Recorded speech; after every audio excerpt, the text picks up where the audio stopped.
printing cyanotype on fabric. I want to make myself a personalized camera strap. One that displays some of the photographs and prints I've made in the recent years. But before we get into that, let's start with the types of fabric you can print on. Namely, natural fibers like cotton or linen. It does work best on flat pieces of fabric, so if you want to make yourself a camera strap, it's best to print the fabric before sewing everything together. For my prints, I like to use 100% cotton fabric. After marking my pieces with a lead pencil, I start by cutting them out using some scissors. As the edges are prone to fringing during the development process, I recommend making the pieces a bit bigger than you need.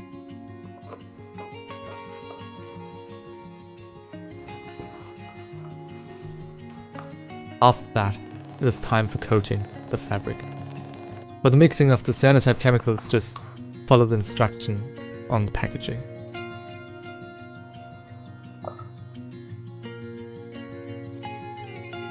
After that, just use a sponge or brush to apply the emulsion onto the fabric. If you've done some Cyanotype printing before, you'll notice that printing on fabric does take quite a bit more emulsion than printing on paper. So, if like me, you didn't mix enough emulsion in the first place, don't worry. Just mix a bit more.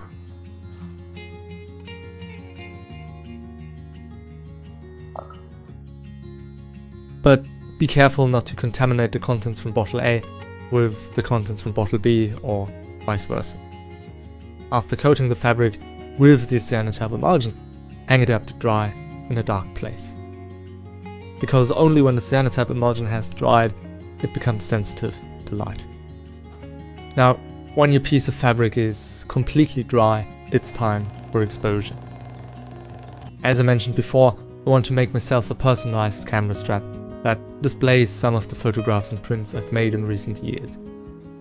So I just went through my collection of transparencies and selected the ones I liked most. After I found the placement I liked, I placed 2 pieces of glass and some weights on top of it.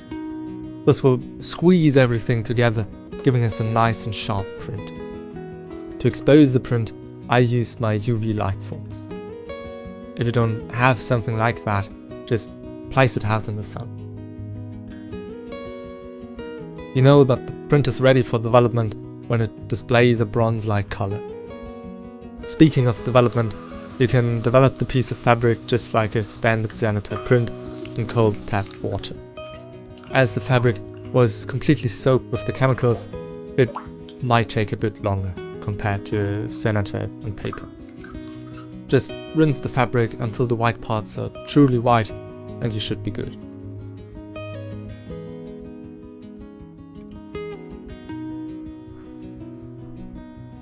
Now, although at this point I've made a beautiful piece of fabric, it's still not that different from a paper print. To change that, I used this sewing machine to turn it into a long sleeve that I could later use to cover my camera strap. Now, if, like me, you don't have that much experience using a sewing machine, this is the perfect beginner project.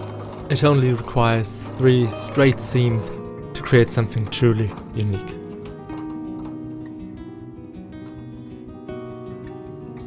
After that, you're nearly done. There are only 2 steps remaining. First, turning the sleeve inside out, which, admittedly, took me quite some time.